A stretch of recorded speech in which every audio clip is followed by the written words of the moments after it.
This is the second cut in the global growth forecast in I can't remember how long, but this is worrying. It is worrying indeed, Martin. Thank you for having us here. Asia is clearly facing headwinds, and it's facing headwinds both from the war in Ukraine, but also from the lingering effects of COVID. COVID now being much more pronounced in China than before, and other countries facing COVID for the first time. So in combination, we have downgraded our outlook by 0.5% for Asia. So we expect growth in 2022 to be 4.9% instead of 5.4%, which we had still predicted in January of this year. And as you mentioned before, inflation is an issue in many of these countries. In most countries are already seeing price pressures, the exception here being China and Japan, where price pressures remain subdued. Anne-Marie, the more obvious reasons for this cut in your growth forecast globally, obviously the ongoing war in Ukraine after Russia invaded, plus the COVID situation in a slowing China. On top of that, though, do your projections also take into account what the Fed and other central banks around the world are being forced to do now to try and tame inflation?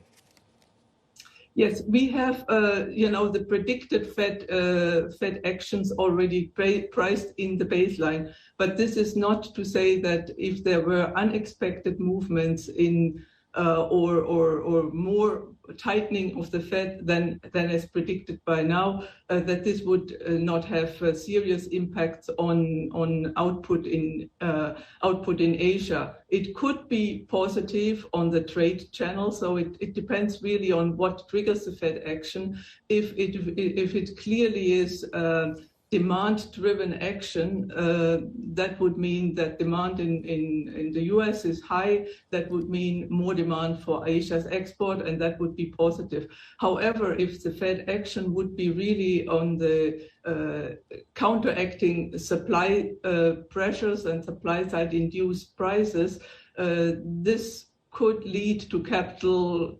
flow actions out of Asia.